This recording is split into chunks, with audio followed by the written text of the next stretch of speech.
Honorable adjudicators, Assalamualaikum warahmatullahi wabarakatuh. Good morning, everyone. I'm Reno Artha, and today I'll be talking about a very interesting topic, which is scholarships. At this moment, global economy is having a crisis due to the infamous COVID-19 pandemic. Because of this, people are losing their businesses, their jobs, so on and so forth. These people now are struggling to buy food for themselves, let alone for their family. Obviously, schools tuition fees are one of the biggest expenses in a family. Therefore, it is really hard for people to pay for schools in current time. But actually, these things don't just happen in a pandemic era. Even before the COVID-19 pandemic, there are people that are struggling to fund their kids for school. That's why today I'll be talking about this house believes that scholarships should only be granted on the basis of financial necessities. I have three reasons of which I'm gonna explain in depth later on, which are: firstly, scholarships should be focused on those who needs it. Secondly, education equality for all people, and last but not least, education equality's impact on a country. Now, I'll be explaining on why scholarships should be focused on those who needs it. There are lots and lots of people they are in need for school, but they can't afford it, and scholarships are only available in some sort of quota. Because of this, we need to maximize the amount of people that are in need for school to be applied in scholarships.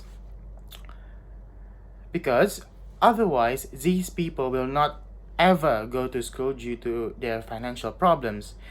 If these people don't go to school, they will most likely not have a job later on, and this will cause them into a state of poverty. If so, there will be literal generations of people that are in such financial problems so that they can't afford education. Now, education equality for all people. Have you ever wondered why your parents or even yourselves can be applied to a job?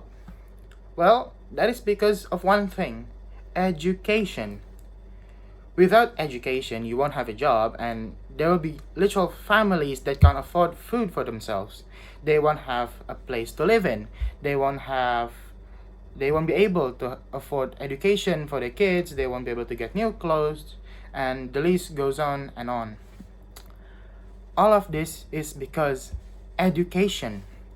Therefore, kids that are in need for some education should be applied for scholarships so that they will be able to fund their families later on. Now, the impact of education equality for a country. Well, you see, if a certain amount of people can't afford education, obviously they are most likely to will not have a job, like what I've explained earlier. If people can't have a job, there will be no one that will generate money for a country. This will make one country be in a state of economic crisis. Now, let's imagine this.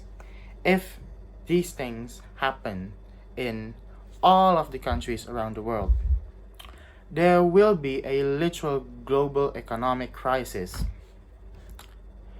Okay, well, what I've explained is probably the worst case scenario.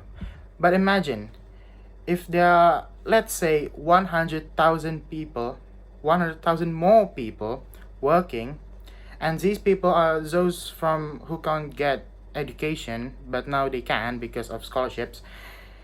They can work, generate money for their families, for their country even. Like, this will be an absolute blessing to a country. Like, imagine the state of economy in a country. It will be increasing day after day. And these people will bring generations even of educated people to work and so on. These people will manage to make a country even better from before. Therefore, this is why I and my team very agree on why scholarships should only be granted for those on the basis of financial necessities. That is all from me. Thank you very much. Assalamualaikum warahmatullahi wabarakatuh. Have a nice day.